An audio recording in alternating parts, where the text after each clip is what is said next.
when he led college football in completion percentage and he threw almost 40 touchdowns for over 4,000 yards, how tall was he? Because they make it seem like he shrunk all of a sudden, RC. Oh, how lively was his arm? Because all I know is somebody did that. Somebody threw for over 4,000 yards, somebody threw for almost 40 touchdowns, and somebody led college football in completion percentage. Now, I'm trying to figure out, what I try to figure out all the time, Mel, is how a guy that hadn't played football in almost 5 months. Shannon Sharpe has publicly defended Shedeur Sanders and criticized those questioning him. Sanders has earned higher recognition and some fans are responding negatively. Although there's debate about whether he belongs on a second team list, Sharpe maintains that Sanders' career is clearly ascending. Reactions on social media are mixed. Some users are angry, others are surprised, and a few say they anticipated this result. The conversation remains active. When reports confirmed that Shedeur Sanders had been elevated from second team to near top tier status, Shannon Sharpe issued an emphatic response. He delivered a detailed rebuttal to critics, underscoring why Sanders deserved the promotion and directly challenging those who doubted the decision. I don't think that he was underprepared during these meetings. I don't believe any of these stories that he showed up arrogant and that he was bombing his interviews. I mean, you watch the film, he's on time, he's on point.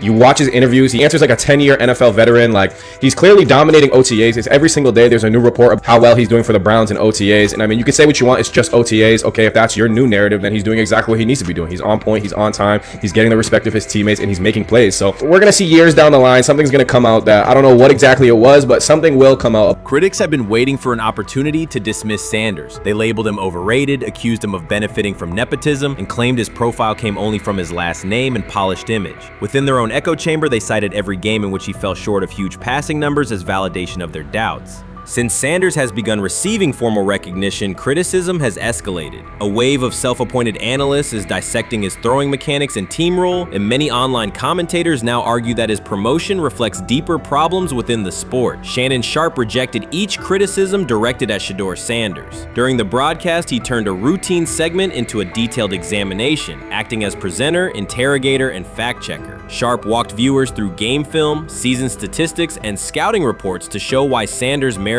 his recent promotion. Whenever a panelist claimed Sanders had not earned the role, Sharpe countered with completion percentages, efficiency ratings under pressure, and documented late-game drives that changed outcomes. He stressed that the backlash was driven less by on-field evidence and more by reluctance to revise earlier opinions. Sharpe argued that critics were upset not because Sanders lacked qualifications, but because his progress contradicted their initial narrative. By the end of the discussion, Sharpe had moved past simple defense and reframed Sanders as a clear example of performance-based advancement, demonstrating that early predictions can be wrong. Never heard of no Dillon Gabriel or Tyler Shock. What the hell is that? So how is Shedeur Sanders going behind them? I'll tell you how. Collusion. 4 different times they passed on him. How the hell does that happen? 4 rounds. It doesn't happen to a quarterback. We've never seen anything like this before.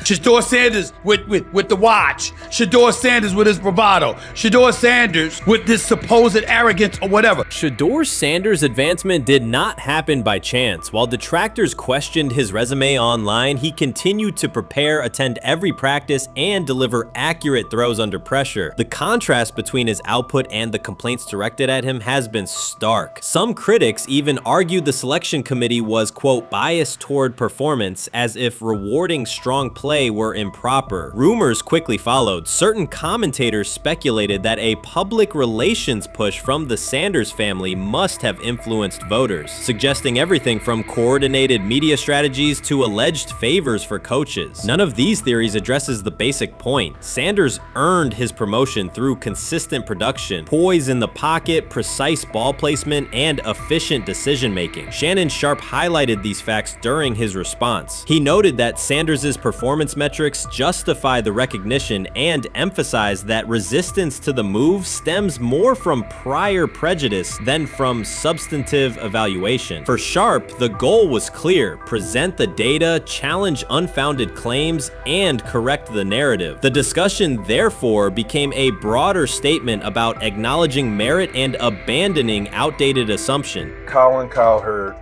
defend college basketball coaches who have gotten a DUI, come to their defense and say they didn't need to be fired, that they deserve a second chance.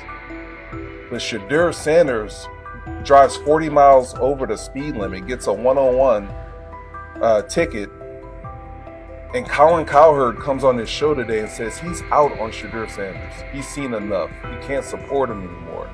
He can't be in the Shedeur Sanders camp.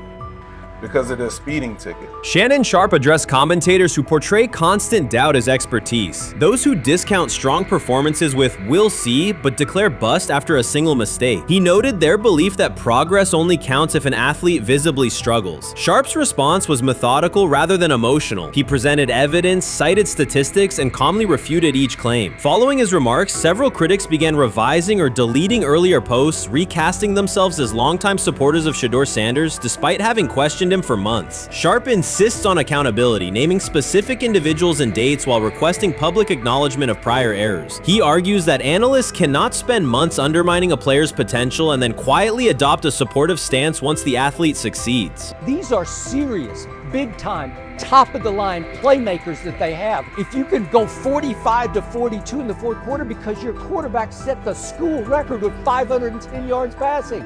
He was flawless. Shedeur is big time. I didn't know for sure, will it translate to the next level of competition? Yes, it might translate to the next level of competition as he can play. Critics who once claimed Shedeur Sanders was unprepared now hesitate to acknowledge their mistake. They resist retracting earlier comments and struggle to accept that an athlete can succeed without their approval. Sanders continues to share practice clips and game highlights without engaging the debate, while Shannon Sharpe documents every dismissive remark, ready to revisit them on national television. The disapproval did not slow Sanders. It underscored his progress and exposed the gap between perception and performance. As a result, the conversation has shifted. Analysts who doubted him now describe him as undervalued and publish detailed evaluations of his mechanics and game management, suggesting long-standing familiarity with his career. In a matter of weeks, critics have recast themselves as advocates, demonstrating how quickly opinion can change when consistent results leave little room for doubt. Shannon Sharpe signaled that his commentary is not over. He considers Sanders' advancement a positive outcome for every athlete who has been overlooked or criticized for having confidence. Sharpe stressed that analysts do not have the authority to determine who deserves recognition based on personal preference. The reaction to Sanders' promotion, he argued, revealed how quickly opinions can shift once results are undeniable. Sharpe pointed out that many vocal critics became quiet when confronted with objective performance data. This exchange, Sharpe insisted, reached beyond defending a single quarterback. It challenged the practice of dismissing achievements that do not fit familiar narratives. He reminded viewers that success does not require external approval and that consistent talent will surface despite online commentary intended to minimize it. While critics reconsider their positions, Sharpe remains steady, assigning credit to the athlete and allowing the scoreboard to confirm the argument. In his view, the statistics speak clearly enough. Sharpe also emphasized that the intensity of the backlash must be placed in context. College football is a volatile environment where unexpected outcomes are common. Therefore, declaring failure based on incomplete evidence only weakens the credibility of sports analysis. The discussion underscored the need for measured evaluation rather than reactive judgment. Dak Jackson and him and everybody else that we talked to have said that Shedeur looks good. He looks really good. Yes. He looks better. And we got Zach that say Dillon Gabriel ain't even an NFL quarterback. It's true. So how is it that this man can't get a rep with the ones, but that non-NFL quarterback can? We all what agree with sense that. does that make? Some observers now claim that recognizing Shedeur Sanders' strong performance undermines football's traditional standards, even though they previously argued he received coverage only because of his father. Faced with Sanders' current statistics, those critics are searching for explanations that fit their earlier narrative. The data have always been clear. Their earlier objections ignored that fact. Shannon Sharpe is openly highlighting this reversal, comparing past negative remarks with Sanders' recent 400-yard games to demonstrate the gap between criticism and evidence. Sharpe did not force these commentators to backtrack. He simply displayed their earlier claims alongside Sanders' results, allowing the contrast to speak for itself. Grab hold of the starting job. Yes, but I don't think we're going to know which one until we get deep into August. Now, I think we tracked the reps everybody was getting at practice throughout the OTAs and minicamp. But when you talk to people there, they just want to make sure everybody got what they needed. And that, Kenny Pickett, we find out if he has the goods to be the starter. Joe Flacco, they back him off a little bit. He's 40. He may not need as much. The rookies, Shedeur Sanders and Dillon Gabriel, what do they need to learn to make the transition from the college game to the pro game? That's what the spring was about for the Browns quarterbacks. Now, Shedeur Sanders has moved from social media celebrity to on-field standout, and ESPN now lists him among its first-team candidates. Reactions are split. Some fans are impressed while others are skeptical. Whether this reflects Deion Sanders' long-term strategy or simply Shedeur's rapid development, the story is drawing widespread attention. Here's a look at what led to this moment. They never planned on taking him. The problem is, like Ocho Cinco said, you got somebody that has endeared himself to the locker room. And guess what? The difference between him and Tim Tebow, the biggest one, is he can play. He can throw the ball. Tim Tebow running around being an H-back. He can throw the ball. And he's done everything he needs to do. He ain't saying nothing. He ain't rocking the boat. He ain't mad about the reps. He ain't mad about none of that. All the people out there want to see is this, like Tyver said earlier.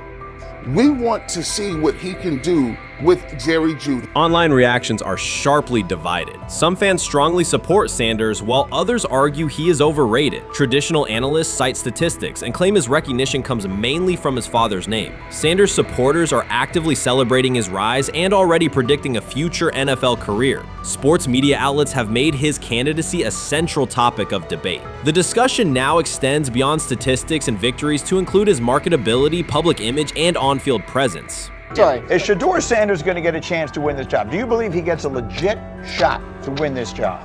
Listen, I think, first of all, the action's going to really start in training camp. Like, forget all the OTA stuff. You don't win a job in OTA. The real action starts in training camp. And just like Shedeur said, during the mini camp, when it's time to take your reps, you got to make the most of it. Because I think early on, there's going to be a lot.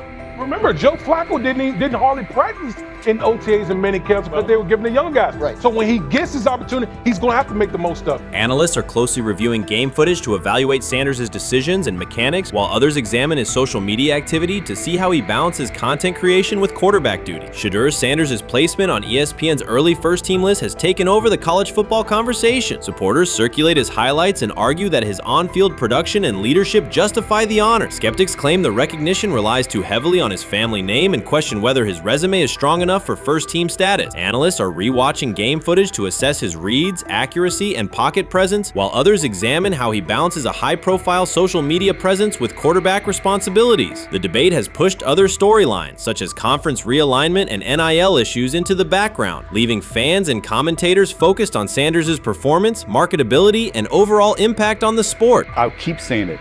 I believe Shedeur Sanders should play more games than any other quarterback on this roster this year, because he's the only guy that I look at and say they might have something here. Because I'm telling you right now, they left night one of the draft saying we are taking our quarterback next year. So it's on Shedeur or Dillon or Kenny, probably not Joe, to change their mind. To change their mind. But you got to find out. You gotta find out. Opinions differ on whether Sanders is benefiting from his family name or simply showing real progress, but the attention is undeniable. Social media is flooded with edited images elevating him to legendary status. Critics argue the first-team nod is driven by hype and marketability, while supporters point to his flashes of strong arm talent, field vision, and decision-making. Regardless of motive, the announcement has dominated the football news cycle and intensified debate over how much of his rise is performance-based versus media-driven. Highlight reels rarely show Sanders' turnovers, late-game mistakes, or inconsistent stretches. Being named to a first-team watch list suggests sustained dominance, something Sanders has displayed only in flashes. His selection appears driven as much by brand recognition and media appeal as by performance. ESPN's decision has intensified debate. Data-driven critics post statistics that question his resume, while passionate supporters predict awards and future NFL success. Commentators recall a time when first-team consideration required years of proven excellence. Yet many fans already see the announcement as confirmation that Sanders is on track for major college football honors. Shedeur Sanders has earned first-team reps when training camp commences later in July. I'm not saying like he's the first guy up when you do 11 on 11s, day 1, 2, 3, 4, 5 at training camp. I'm not necessarily saying that. But he's the one quarterback that we didn't get a chance to see take reps with the ones. But I think Shedeur has a chance to make this conversation interesting if he gets those reps with the ones and he has the same success that he did with the 2s, the 3s, and the 4s. I have confidence he can show you something, but I got to see it.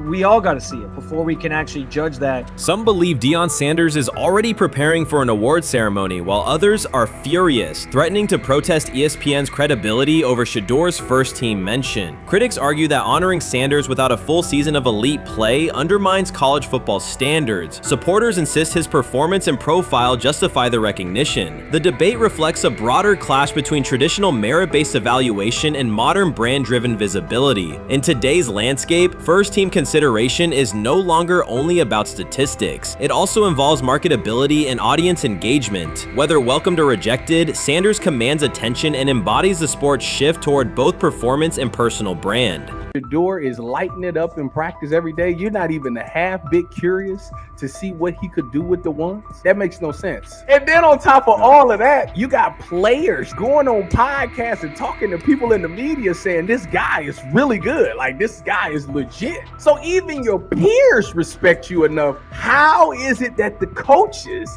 can't see that? It always starts with the players, where the player's like, hey, you see that? You seen that pass he threw? The Cleveland Browns were taken by surprise when quarterback Shedeur Sanders stepped in for first-team snaps, asserting control of the drill and instantly highlighting deficiencies across the rest of the room. His confident command forced coaches to pause practice clips, reevaluate progressions, and consider immediate adjustments to the depth chart. Within minutes, discussions spread throughout the facility and online forums as fans weighed what Sanders' showing means for the current starters. The organization now faces an urgent, data-driven decision on whether Sanders should move up permanently. Shedeur Sanders arrived at Browns practice, took several first-team reps, and the entire quarterback group immediately felt the pressure. Coaches erased the whiteboard and reviewed their plans. Staff members exchanged concerned comments, and observers began asking whether Sanders was positioned to assume a larger role. Tony, every year we see at least 1 to 2 teams.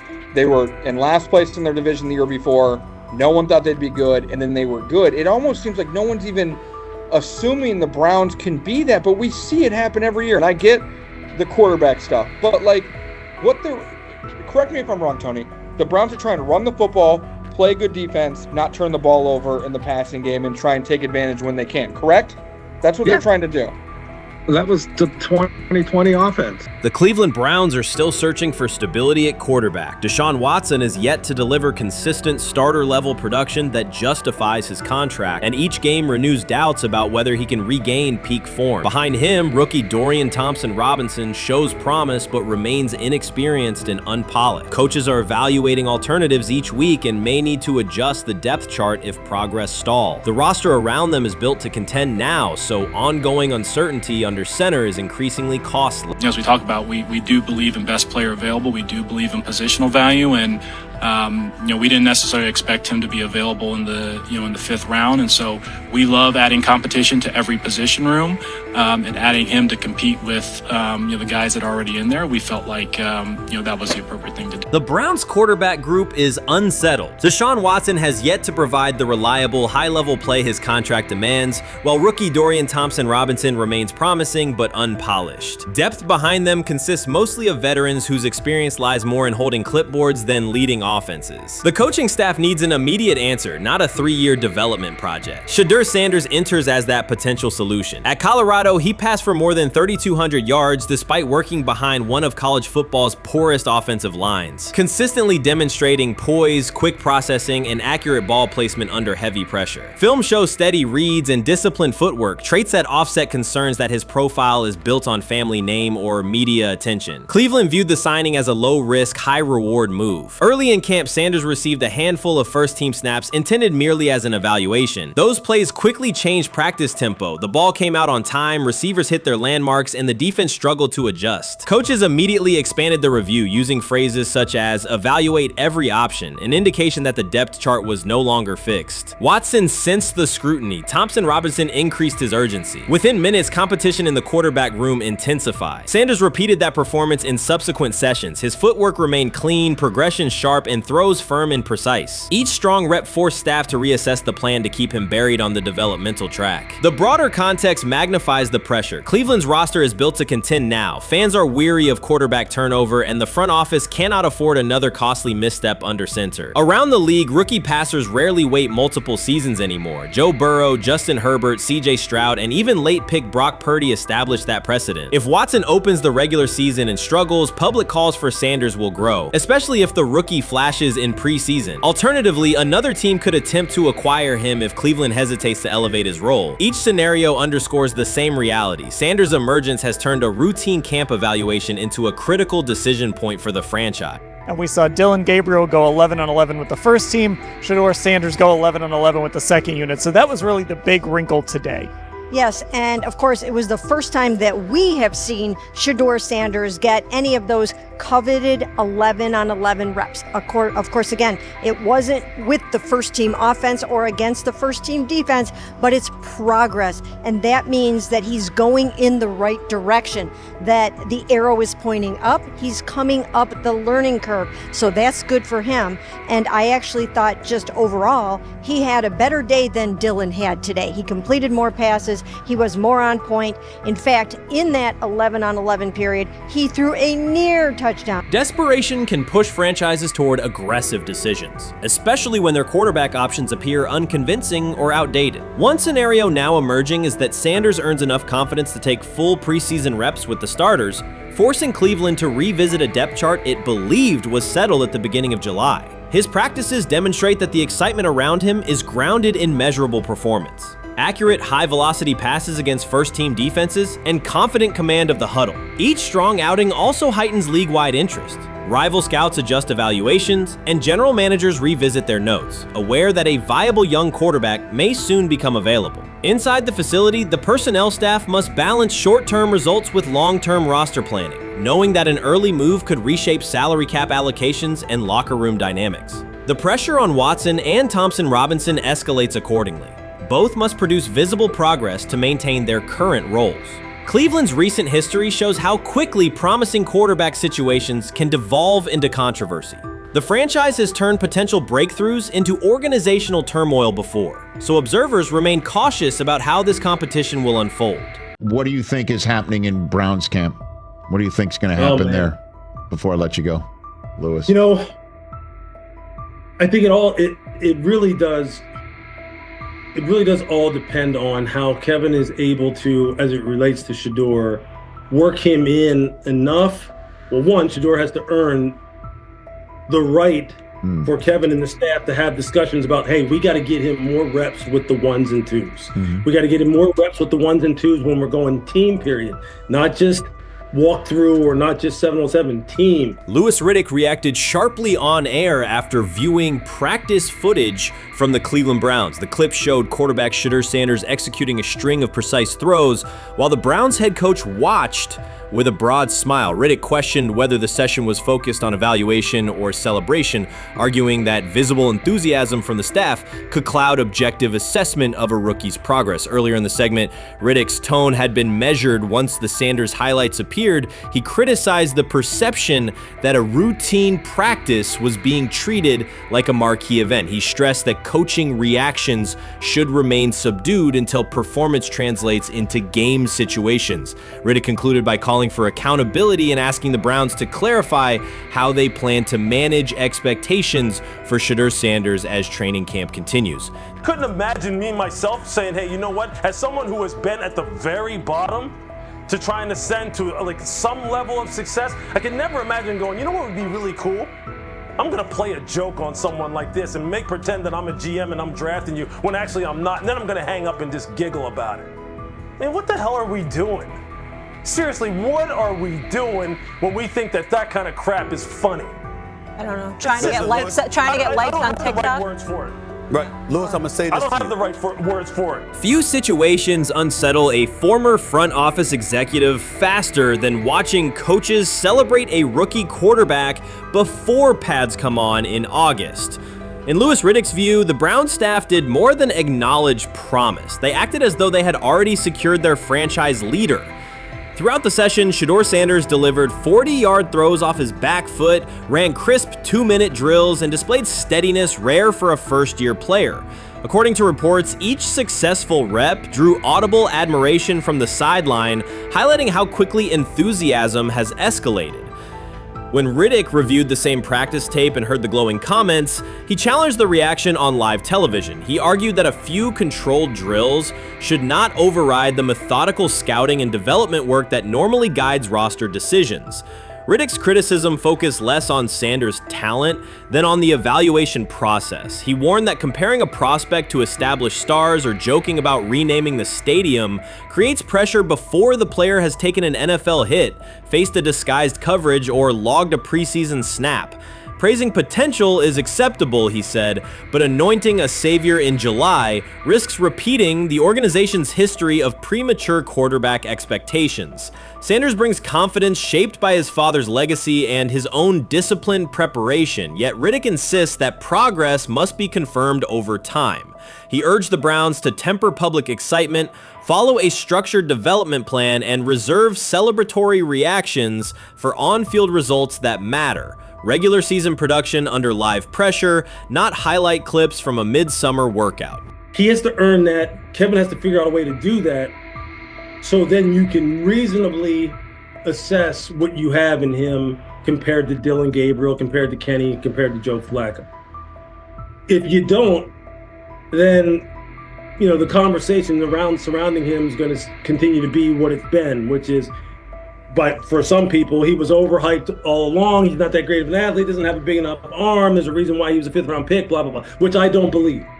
I believe if he is given enough reps, earns enough reps, and then is given enough reps in meaningful situations, he can throw the ball just as good as Joe, if not better, just as good as Kenny, if not better, just as good as Dillon, Gabriel. After more than 2 decades in personnel and broadcast analysis, Louis Riddick was dismayed to see a franchise bypass basic evaluation standards after only a series of eye-catching minicamp throws. Reviewing practice footage from Cleveland, he observed Shedeur Sanders drilling 40-yard passes against uncovered receivers and running 2-minute sequences with poise. In Riddick's view, those reps, conducted without pads, contact, or a disguised rush, show arm talent but reveal little about how a rookie handles game pressure. Riddick said the Browns' reaction drifted from objective assessment to outright admiration. Multiple reports indicated coaches were sketching new concepts for Sanders during dinner and referring to dedicated Shedeur packages well before a padded practice. Even the veterans in the quarterback room showed no visible alarm, a sign that staff excitement had already reset the internal depth chart conversation. The analyst emphasized that his concern is not Sanders' skill set. He acknowledged the quarterback's arm strength, footwork, and composure, but rather how quickly the club appears willing to declare him its long-term answer. Riddick cited several past prospects who received similar midsummer acclaim only to stall once real competition began. Given Cleveland's long history of quarterback turnover, he argued the organization should focus on incremental milestones, processing post-snap reads, surviving live pass rushes, and rebounding from mistakes on Sunday afternoons. Riddick urged the Browns to temper expectations and follow a structured development plan so Shedeur Sanders can progress without undue pressure. One coach reportedly admitted he replayed Tuesday's scrimmage film so often that he lost sleep, an anecdote Riddick offered as proof that enthusiasm is already outpacing reality.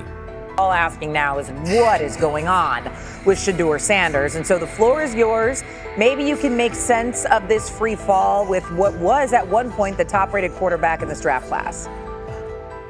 Yeah, see, I think at this point in time, this really isn't a football discussion any longer. This is a personal discussion. This is about it's a fit discussion. It's whether or not teams are just comfortable with everything that comes along with Shedeur in terms of who he is as a person, all the people that are surrounding him in terms of his inner circle, and whether or not teams deem that to be something that they're comfortable with. Right or wrong, that's the only conclusion you can really come to at this point. Louis Riddick voiced an escalating concern during the segment. Having witnessed numerous quarterback setbacks in his career, he worries another may be forming, not because Shedeur Sanders lacks talent, but because the praise around him is growing without restraint. Sanders has simply attended practice, delivered accurate passes, led the huddle, and shown the composure expected of an NFL player. Riddick fears the Browns' reaction, treating routine drills as proof of long-term success, risks setting premature expectations. He cautioned that the organization seems ready to celebrate a franchise savior before Sanders has taken a competitive snap, noting that such early adulation has derailed promising prospects in the past and could impede Sanders' measured development.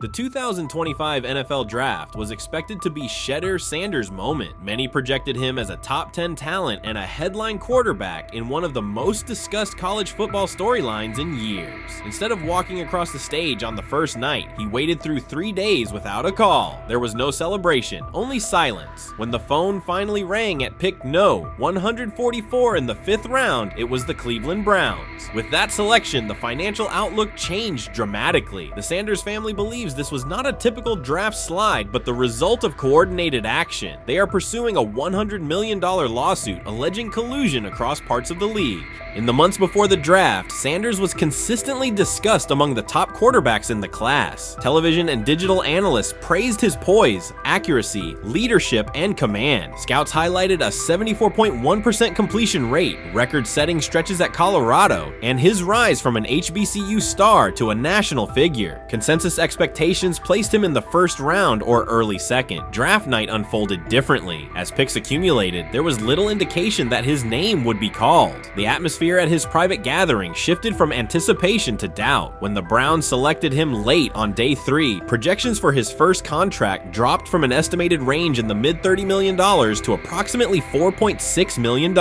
with corresponding reductions in likely endorsements and long-term positioning. According to Deion Sanders and others close to the family, this was not about performance, injury, or conduct. They argue it was coordinated. Attorneys were contacted immediately. The allegation is straightforward. Sanders' value was suppressed intentionally. The family's position is that this was a calculated decision within parts of the league, not an isolated set of evaluations. The legal claims focus on communications that, if authenticated, could be significant. Internal emails, text messages, and owner-to-owner conversations. The family's representatives contend that these materials show a deliberate effort to avoid drafting Sanders in early rounds based on perceived image concerns rather than football merit. One message reportedly under review framed the decision in branding terms. Drafting Shedeur would mean inheriting the Prime brand. The complaint asserts that this view led some teams to discourage others from selecting him unless necessary, not for film-based reasons, but to avoid perceived attention and external pressure tied to his family's profile.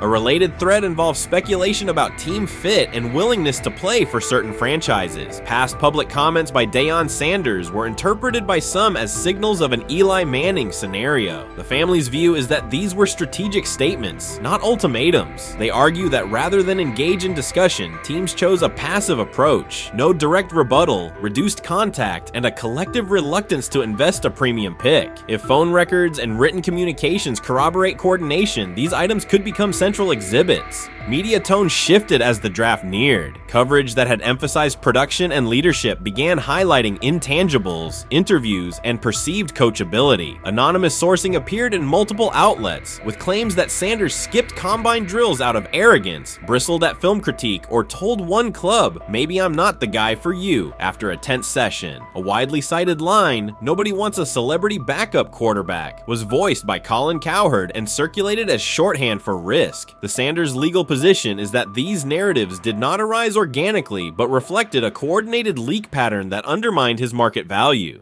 The family's contention is that this was primarily about control and compliance rather than football ability. They point out that Sanders did not fail a drug test, was not suspended, and did not produce poor athletic testing. His college resume included elite stretches and significant program elevation at 2 stops. The legal claim asserts that the league's power structure resisted a high-profile player aligned with a high-profile parent coach and an independent media presence. The allegation is that teams sought to avoid the perceived complexity that would come with selecting him early. The financial impact is a core component of the damages claim. Had Sanders been selected late first or early second round, projected 4-year compensation would likely have fallen between $30 to $35 million, with immediate access to higher tier endorsement opportunities and the brand leverage that accompanies a franchise quarterback designation. As a 5th round pick, the initial contract value is a fraction of that total, and associated off-field opportunities are typically narrower. The suit reportedly seeks not only lost salary, but also the broader economic value linked to draft position, sponsorships, licensing, and the visibility that accelerates an early career trajectory.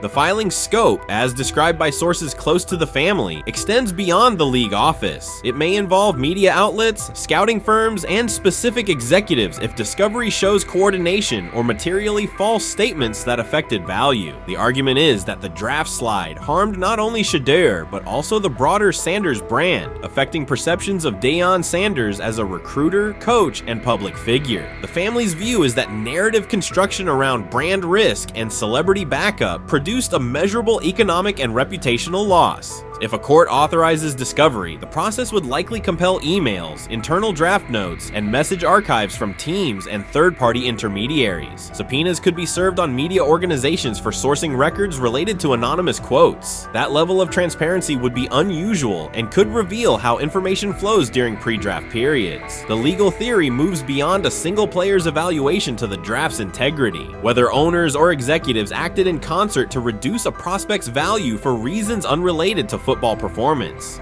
The league has not publicly addressed these specific allegations. Background comments from executives characterize the claims as overreach. The family's camp maintains they have documentation sufficient to proceed. The comparison points referenced by observers include Deflategate, Spygate, and the Colin Kaepernick grievance, not because the facts are the same, but because of the potential scope, policies, practices, and the balance of power between the league and individuals challenging its processes. Another dimension of the dispute involves how the NFL perceives Deion Sanders, Coach Prime, and the autonomy he promotes. He built a large media footprint around his programs at Jackson State and Colorado, elevated his players' profiles, and spoke openly about fit and leverage. The family contends that this visibility, combined with statements about preferred destinations, triggered resistance. The complaint frames the response as a preference for compliance and predictability over independent branding and public negotiation. The suit also addresses the pre-draft decisions that critics point to, skipping the Senior Bowl, declining full workouts at the NFL Scouting Combine, and candid interviews about team fits. The family characterizes these as strategic choices commonly made by top prospects, not evidence of entitlement. Their view is that similar decisions by other players did not produce the same narrative because those players fit more comfortably within league expectations. The risk calculus is clear. Bringing a suit of this magnitude invites professional consequences. The family acknowledges that some within the league may react negatively. Their position is that the principle at stake, transparent and fair valuation, warrants the risk. The message they intend to send is that manufactured narratives and coordinated devaluation should face scrutiny, particularly when they affect earnings, opportunity, and reputation. If the case advances, several outcomes are possible. The court could find insufficient evidence of coordination, limiting the scope to individual judgments protected as opinion. It could also find enough to proceed to broader discovery, which would have implications beyond one player, including potential changes to how teams document evaluations and how media handle anonymous sourcing close to the draft. Agents might push for reforms, including clearer guardrails around leaks and standardized prospect communication records. For now, Sanders is working within the Browns structure. He has avoided public escalation beyond confirming focus on preparation and development. The lawsuit is a separate track managed by counsel. This dual approach, professional routine on the field and legal action off it, reflects the family's strategy. They intend to contest the process they believe harmed him while meeting club expectations day to day. The core allegations remain consistent across their statements. A talented quarterback saw his draft value suppressed by coordinated behavior tied to branding concerns and public positioning rather than football merit. Media narratives amplified that shift, and the result was a substantial, quantifiable loss. The remedy sought includes compensation and a measure of accountability that could deter similar conduct. Whether the claims are ultimately proven will depend on documentation and testimony. If emails, texts, and call logs substantiate coordination, the impact could be significant, prompting policy review around pre-draft communications and media engagement. If not, the case may narrow to disputes over opinion, perception, and the gray areas of scouting. Either way, the filing signals a willingness to confront entrenched practices and to test in court how far the process extends beyond film and interviews. This situation has moved from speculation to litigation. It addresses control, image, and power in a system that influences careers and compensation. It also underscores how public narratives can shape market outcomes. Sanders' path now has two tracks: earning opportunities on the field in Cleveland and seeking redress off the field for what the family views as an avoidable and orchestrated loss. The questions at stake are larger than one draft slot. They touch on how the league values independence, how information is weaponized, and what recourse exists when a player believes the evaluation moved from football to optics. The answers will emerge through practice reps and, potentially, through discovery and a courtroom record. We've got news. Got news. About my Cleveland Browns. We've got an oblique problem. Obliques are big deals, especially when it's your quarterback. Now, he might be 4th on the depth chart, but he was number 1 in the preseason game last week, and he did a great job. 138 yards, 2 touchdowns. Shedeur Sanders has an oblique injury. That is not good. I do not like this. I hate this because I want to see more reps for Shedeur Sanders. Shedeur Sanders, a projected breakout this season, has been sidelined unexpectedly. The Browns coaching staff confirmed an oblique injury significant enough to keep him out of all activity. No reps, no drills, no warm-ups. Concerns are rising about how this may affect his momentum and force adjustments to the team's plan. The focus now is his recovery timeline, the impact on his development, and the next steps for the quarterback depth chart. Browns rookie quarterback Shedeur Sanders injured his oblique during practice today, putting his status in doubt for Saturday's preseason game against the Eagles. He's the latest quarterback on Cleveland's roster who has dealt with a health issue, joining fellow rookie Dillon Gabriel and Kenny Pickett. Sanders, who is trying to fight his way up the Browns depth chart, started the preseason opener last week and threw 2 practice. So how concerning is this for Shedeur as he is trying to, again, make his way up the depth chart, be QB2, potentially QB1 in the future? Dillon Gabriel taking Shedeur Sanders' QB1 spot after Sanders suffers an oblique injury is more than a roster change. It signals the staff is choosing urgency over efficiency. You do not replace a quarterback operating near a 70% completion rate with one coming off a 32% outing unless the decision is driven by desperation or poor evaluation. That is not strategy, it is avoidable loss of production. The impact on accuracy, timing, and drive sustainability is clear, and the difference is apparent to anyone watching. Well, here's what we know. I mean, after practice, Kevin Stefanski, the head coach of the Cleveland Browns, was not available to the media, but I did talk to him on the field as the players were coming off, and he told me that Shedeur Sanders complained of oblique soreness during the warm-ups this morning. Shedeur Sanders' absence isn't just a gap in the lineup, it's a setback for the entire offense. He thrives under pressure and makes throws others won't attempt. When he's healthy, every pass has intent, every drive has rhythm, and opposing defenses know they're in for a long day. Replace him with Dillon Gabriel and the defense senses an opening. Corners press tighter, safeties cheat down, and linebackers blitz more aggressively because they don't expect the same timing, velocity, or accuracy. Yes. I mean, yeah, I'm a fan. I'm not even going to try to hide it. Rich gets you guys are fans. Like, you guys talk about the Cleveland Browns quite a bit. Yeah, it's almost annoying to me. It aggravates people. Like, people don't like the fact that Rich talks a lot about They must love I'm here. But it's like, you know, you have a friend, and that friend's child is following in the family's footsteps. You want them to do well. I don't know why people have such an issue. I know Rich is supposed to be impartial, but it's kind of hard when you have that type of tie to it. But yeah, I'm rooting for Shedeur, man. And Dillon Gabriel's 32% completion rate isn't just poor, it's untenable at this level. A number that low needs no context. It means 2 misses for every completion. Weather, opponent, and play calls are secondary when efficiency is that limited. That output does not sustain drives or keep the full playbook viable, yet he is starting while Shedeur Sanders is sidelined. The contrast is clear. Sanders brings accuracy, timing, and command. Gabriel's recent performance reflects inconsistency and missed opportunities. Choosing Gabriel under these circumstances reduces offensive reliability and invites defensive pressure. It is a decision that sacrifices efficiency and field position. So it'll be interesting to see what happens with Dillon Gabriel, but to the Shedeur Sanders point, it is unfortunate because I thought he was gaining some momentum. I know the practice that they had before they left for Philly, Daniel Oyefusi reported that he actually took the most reps of all of the quarterbacks.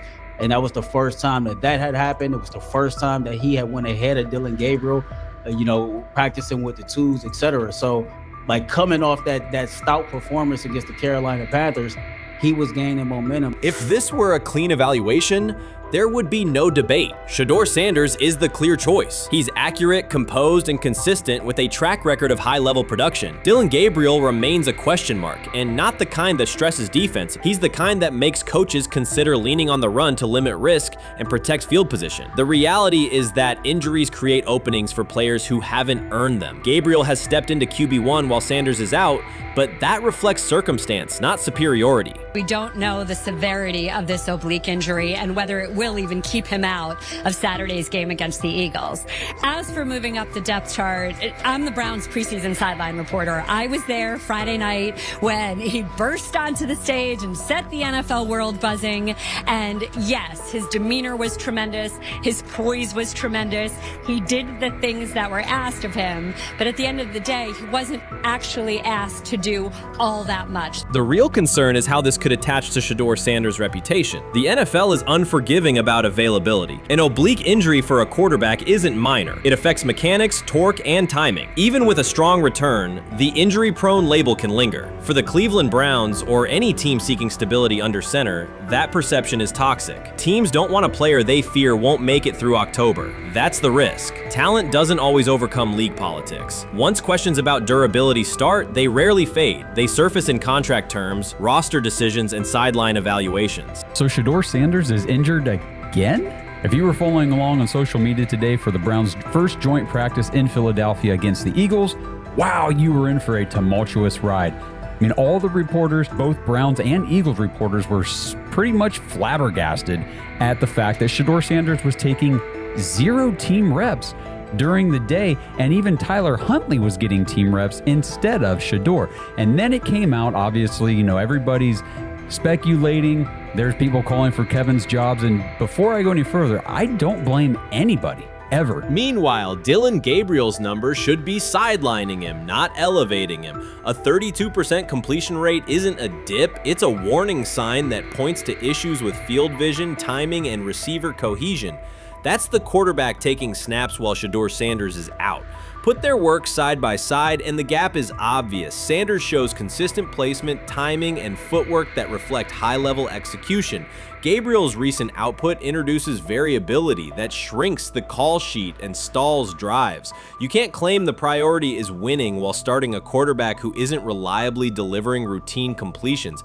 Fans recognize it, receivers lose confidence and tempo when targets are off, the offensive line's urgency fades when protection doesn't translate into productive throws, team belief in the quarterback is fragile, and once it erodes, a season can come apart quickly.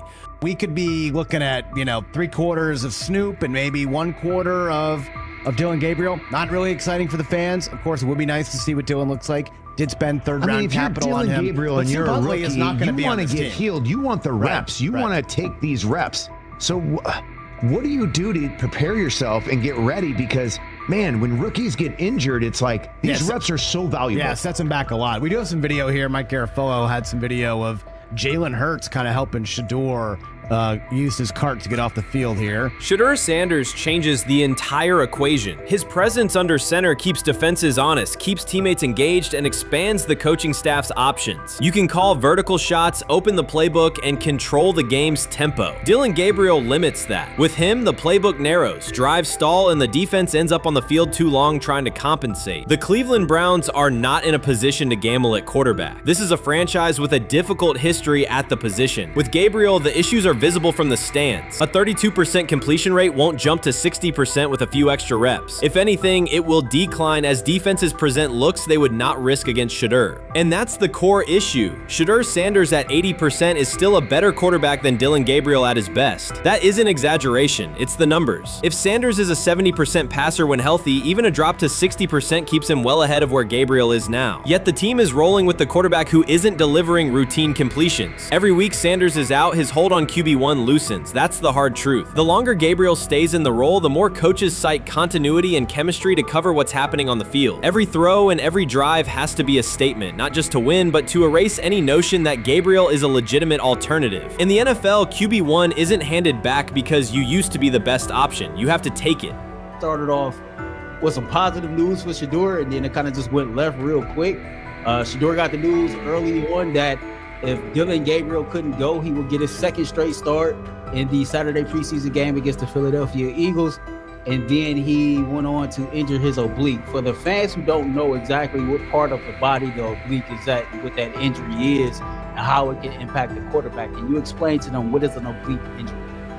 It's like up in this area, right? Well, you can't see me, but like right up in here, you know, when you go to throw, like obviously that's all that. So the truth is straightforward. The Cleveland Browns, or any team in this situation, aren't going anywhere meaningful with Dillon Gabriel under center. You can frame it as progress and point to selective highlights, but reality will level it out, and by then the season is already slipping. Shedeur Sanders is the difference between a team with a path forward and a team playing out the schedule. He reads coverages, delivers on-time throws, and forces defenses to respect every level of the field. Gabriel turns the offense into guesswork. The NFL is built on results, and the results are clear. Gabriel's 32% completion rate functions as a warning sign. It doesn't need context, a clinic, or a film session to explain. It signals inefficiency that stalls drives and compresses the playbook. Yet he has been handed the role Shedeur established through precision, composure, and production. That decision undercuts the stated goal of winning. With Sanders, the offense retains structure, rhythm, and threat. With Gabriel, it narrows and exposes the defense to longer stretches on the field.